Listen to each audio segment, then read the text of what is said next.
ಕೇಳಿರಿ ಕೇಳಿರಿ ಶಿವವಚನ, ಕೇಳಿರಿ ಕೇಳಿರಿ ಗುರುವಚನ, ಕೇಳಿರಿ ಕೇಳಿರಿ ಶಿವವಚನ, ಕೇಳಿರಿ ಕೇಳಿರಿ ಗುರುವಚನ. ಪುರಾತರ ವಚನಾನುಭವ ಕೇಳಿ ಬದುಕಿರಯ್ಯ. ಕೇಳಿದ ಸದ್ಭಕ್ತರೆಲ್ಲರೂ ಕೃತಾರ್ಥರಪ್ಪರು.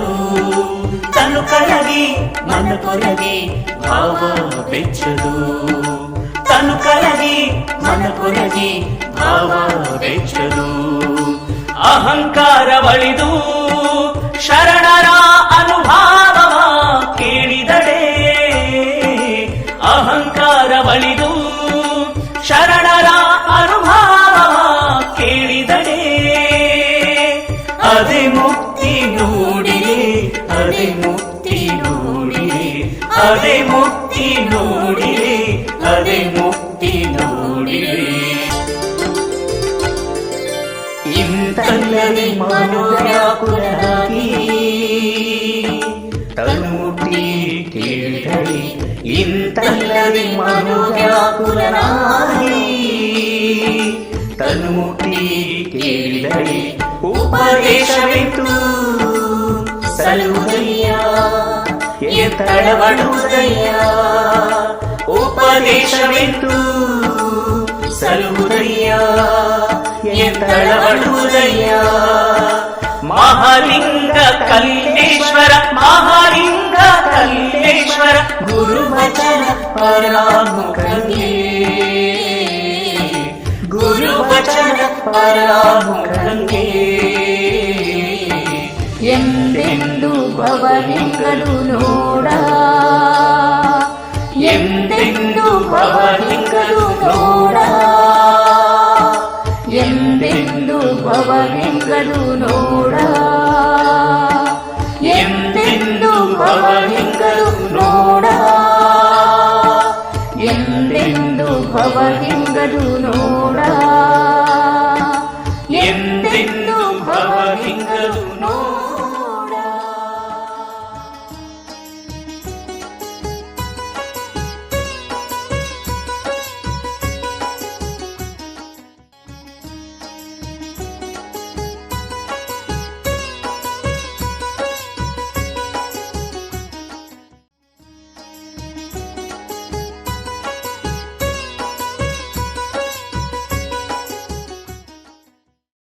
ಜಲಚರ ಕೇಕೆ ತೆಪ್ಪದ ಹಂಗು, ವಿಹಂಗ ಕೇಕೆ ಅಡಿವೆಜ್ಜೆಯ ಮೆಟ್ಟು, ಮಧುರ ರಸಕ್ಕೇಕೆ ಮೇಲಪ್ಪ ಸಿಹಿ, ಕಲ್ಪವೃಕ್ಷಕ್ಕೆ ಏಕೆ ಕಾಲದ ಹಂಗು.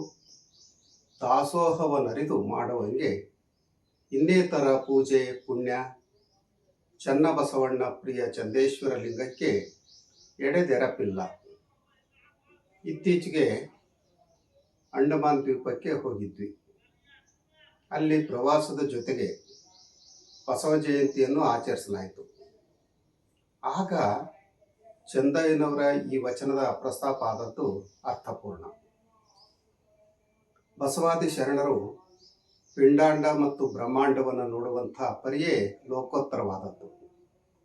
ಚಂದಯ್ಯನವರು ಸಮುದ್ರವನ್ನು ನೋಡಿದ್ರೋ ಇಲ್ವೋ ಗೊತ್ತಿಲ್ಲ, ಆದರೆ ಕೆರೆ, ಹಳ್ಳ, ಬಾವಿ, ನದಿ ಇತ್ಯಾದಿ ನೀರಿನ ಮೂಲಗಳನ್ನು ನೋಡಿಯೇ ಅವರು ಏನೆಲ್ಲ ಕಲ್ಪನೆ ಮಾಡಿಕೊಂಡು ಅದಕ್ಕೆ ಆಧ್ಯಾತ್ಮಿಕ ಸ್ಪರ್ಶವನ್ನು ನೀಡಿದ್ದಾರೆ.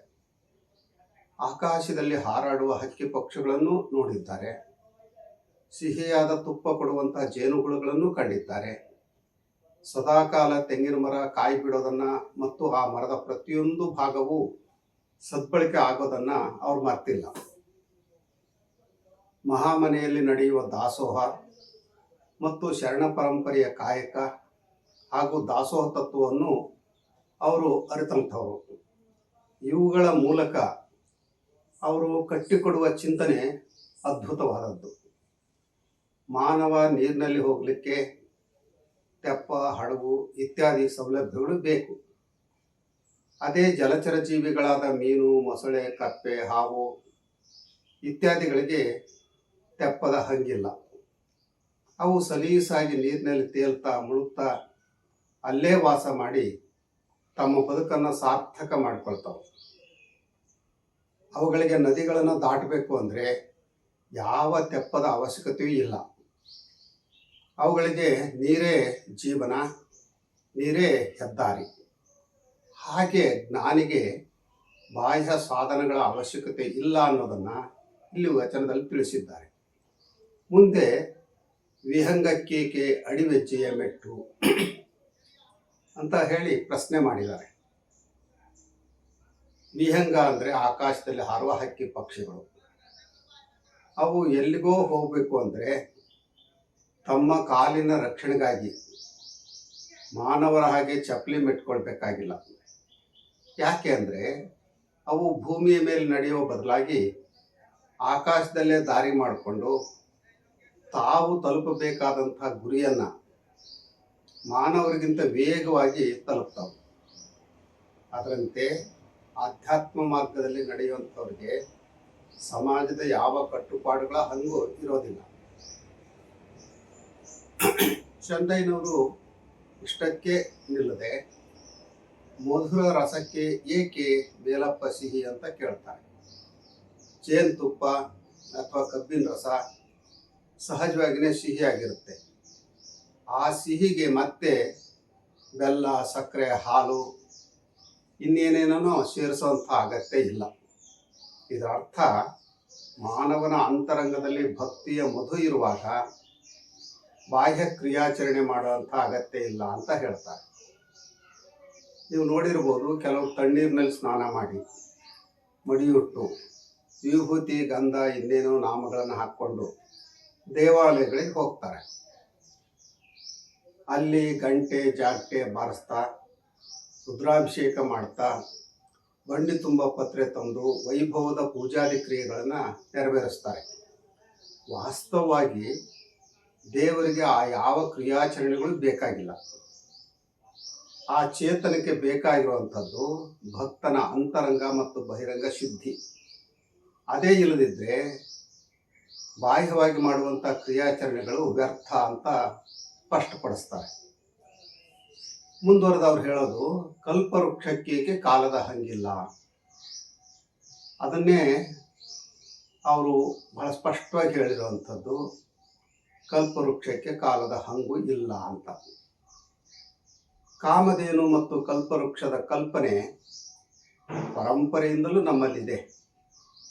ವಾಸ್ತವವಾಗಿ ಹಸುವಿಗೆ ಕಾಮಧೇನು, ತೆಂಗಿಗೆ ಕಲ್ಪವೃಕ್ಷ ಅಂತ ಹೇಳ್ತಾರೆ. ಇಲ್ಲಿ ಪೌರಾಣಿಕ ಕಲ್ಪನೆಯನ್ನು ಬಿಟ್ಟು ವಾಸ್ತವಿಕ ನೆಲೆಯಲ್ಲೇ ನೋಡಿದ್ರು ಕಲ್ಪವೃಕ್ಷಕ್ಕೆ ಖಂಡಿತ ಕಾಲದ ಹಂಗಿಲ್ಲ. ಯಾಕೆ ಅಂದರೆ ಅದು ಎಲ್ಲ ಕಾಲದಲ್ಲಿ ಫಲ ಕೊಡುತ್ತೆ. ಆದರೆ ಇತರ ಕೆಲವು ಮರಗಳು ನಿಗದಿತ ಕಾಲದಲ್ಲಿ ಮಾತ್ರ ಫಲ ಕೊಡ್ತಾವೆ.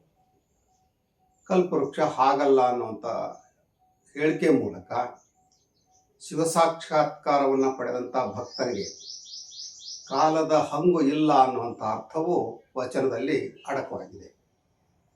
ಮುಂದುವರೆದವ್ರು ಹೇಳುವಂಥದ್ದು, ದಾಸೋಹವನ್ನರಿದು ಮಾಡುವಂಗೆ ಇನ್ನೇತರ ಪೂಜೆ ಪುಣ್ಯ ಅಂತ. ದಾಸೋಹ ಅಂದರೆ ಕೇವಲ ಪ್ರಸಾದ ಅಂತ ಅಲ್ಲ. ಶರಣರಲ್ಲಿ ದಾಸೋಹಂಭಾವ ಬಹಳ ಮುಖ್ಯ. ಅಂದರೆ ನಾನು ಅನ್ನುವಂಥ ಅಹಂಕಾರವನ್ನು ತ್ಯಜಿಸುವಂಥದ್ದು. ಹಾಗೆ ಅಹಂಕಾರ ತ್ಯಜಿಸಿ ಸಾತ್ವಿಕ ಜೀವನ ಮಾಡುವ ಕಾಯಿಕ ಜೀವಿಗೆ ಶಿವ ತಾನಾಗಿಯೇ ಒಲಿತಾನೆ. ಅವನು ದೇವನ ಒಲಿಮೆಗಾಗಿ ಪೂಜೆ ಮಾಡಿ ಪುಣ್ಯ ಸಂಪಾದಿಸುವಂಥ ಅಗತ್ಯ ಇಲ್ಲ. ಆತ ಅಹಂಕಾರ ತ್ಯಜಿಸಿ ಕಾಯಕ ದಾಸೋಹ ತತ್ವಕ್ಕೆ ಬದ್ಧನಾಗಿರುವಂಥದ್ದೇ ಪೂಜೆ ಮತ್ತು ಪುಣ್ಯ. ಅಂಥವನು ಯಾವ ದೇವರಿಗೂ ಹರಕೆ ಕಟ್ಕೊಳ್ಬೇಕಾಗಿಲ್ಲ.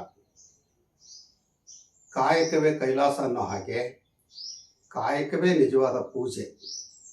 ಅಂಥ ಪೂಜೆಯಿಂದಲೇ ಪುಣ್ಯ ಪ್ರಾಪ್ತಿ.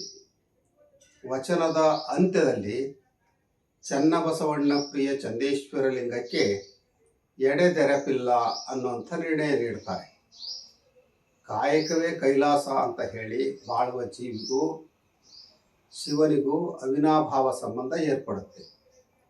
ದೇವ ಮತ್ತು ಭಕ್ತನ ನಡುವೆ ಪೂಜಾರಿ ಪುರೋಹಿತರ ಪ್ರವೇಶದ ಅಗತ್ಯ ಇಲ್ಲ. ಇದನ್ನು ಜಲಚರ ಜೀವಿಗಳ, ಹಕ್ಕಿ ಪಕ್ಷಿಗಳ, ಜೇನಿನ, ಕಲ್ಪವೃಕ್ಷದ ಮತ್ತು ದಾಸೋಹ ತತ್ವದ ಮೂಲಕ ಸ್ಪಷ್ಟವಾಗಿ ವಿವರಿಸಿ ಭಕ್ತ ಭಗವಂತನ ನಡುವೆ ಸಂಬಂಧ ಹೇಗಿರಬೇಕು ಅಂತ ಸೂಚಿಸಿದ್ದಾರೆ. ಭಕ್ತ ಭಗವಂತನ ಸಂಬಂಧದ ನಡುವೆ ಇನ್ನು ಯಾವುದೇ ಕ್ರಿಯಾಚರಣೆಗಳಾಗಲಿ ದಲ್ಲಾಳಿಗಳಾಗಲಿ ಬೇಕಿಲ್ಲ. ಈ ತತ್ವವನ್ನು ಜನರು ಅರ್ಥ ಮಾಡಿಕೊಂಡ್ರೆ ಪೂಜಾರಿ ಪುರೋಹಿತರಿಂದ ಸುತ್ತುವಂಥದ್ದು, ತೀರ್ಥಕ್ಷೇತ್ರಗಳಲ್ಲಿ ಮುಳುಗುವಂಥದ್ದು, ಅಡವಿ ಸುತ್ತುವಂಥದ್ದು, ತಪಸ್ ಮಾಡುವಂಥದ್ದು ಈ ಪ್ರಮೇಯವೇ ಉದ್ಭವಿಸೋದಿಲ್ಲ. ಶರಣರ ದಾರಿ ರಾಜಮಾರ್ಗ. ಇಂಥ ರಾಜಮಾರ್ಗವನ್ನು ಬಿಟ್ಟು ಒಳದಾರಿಯನ್ನು ಹಿಡಿದು ಒದ್ದಾಡುವ ಪರಿ ಬೇಡ ಅಂತ ಚಂದಯ್ಯನವರು ಹೇಳ್ತಾರೆ.